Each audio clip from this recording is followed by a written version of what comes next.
I had then checked the cabin air filter, and that was the complete opposite, where it looked like it hasn't been changed in years, so it was pretty gross.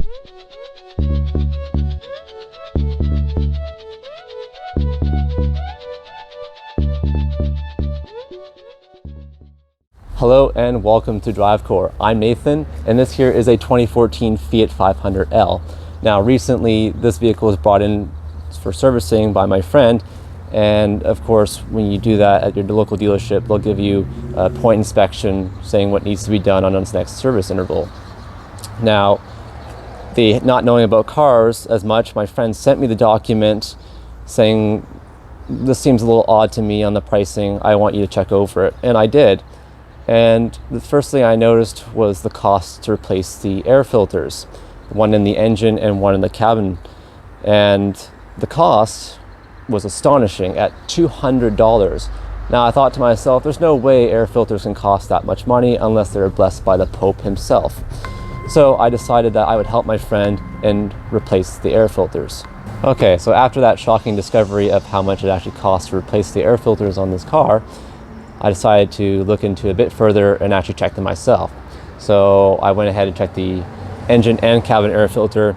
To my surprise, the engine air filter actually looked like it was still brand new, so it didn't need to be replaced.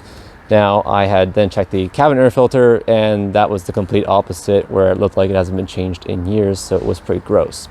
Now, so I went ahead and bought this Pot Auto cabin air filter with the active carbon built into it.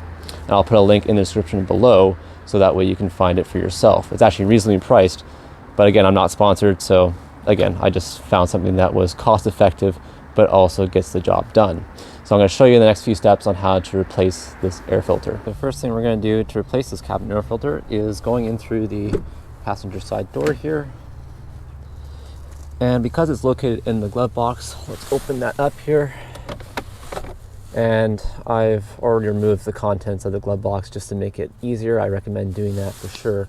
So one of the first things we're going to need to do is on either side of the glove box here, you have a tab over on this side, another tab right here.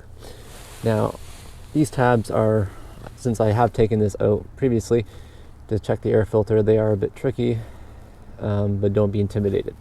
So what we're going to use is a flathead screwdriver. Just a bit of a pointer here. I would find a long-handled flathead screwdriver. This will make it easier. You'll get a little bit more leverage when trying to get to these tabs inside the glove box. On these tabs, there's a little cutout, just a little cutout right in there. It's hard to see, I know, from camera, but just right there.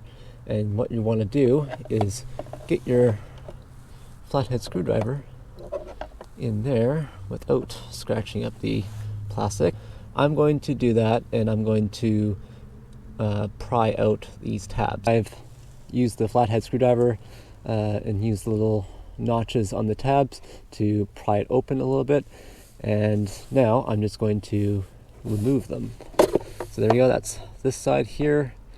And just make sure you know which side is which. So I usually just, when I'm doing something like that, I just usually just put on the floor. That indicates that came off the left side. And then over here, let's take out this tab, put this piece down by the right. Okay, so now that we got those clips off at the sides, there's actually another clip holding the damper for the glove box just over to the left here. It's kind of hard to see. It is just right there. So again, use a flathead screwdriver, and it should just pry right out. So once we have that, the glove box will be freely open. Since I again have checked the air filter already, it's not a huge surprise of what I'm going to find. But inside here is just the plastic covering that where the cabin air filter is. There's a little tab over just to the right side that we'll want to just unhinge, but it comes off pretty easily.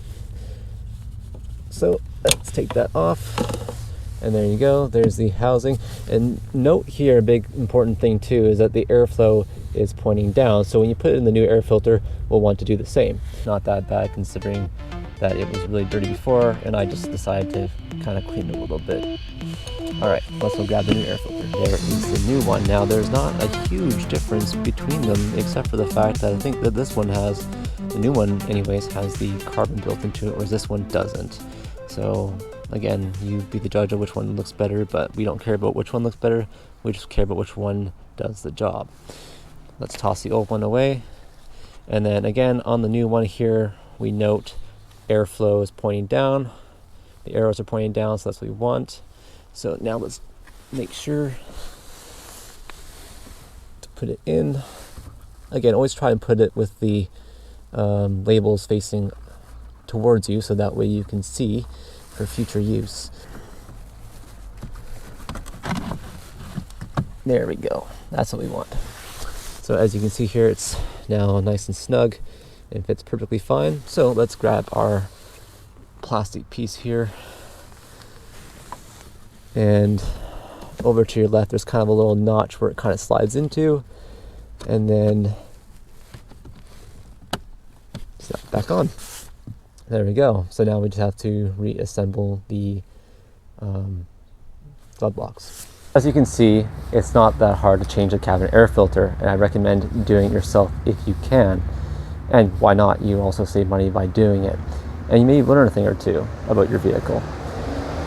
And the last note is, please don't be afraid to work on your own car. Now, I don't advise that you replace or rebuild your whole transmission in a day, but at least do the basic maintenance. Thank you very much for watching. Take care.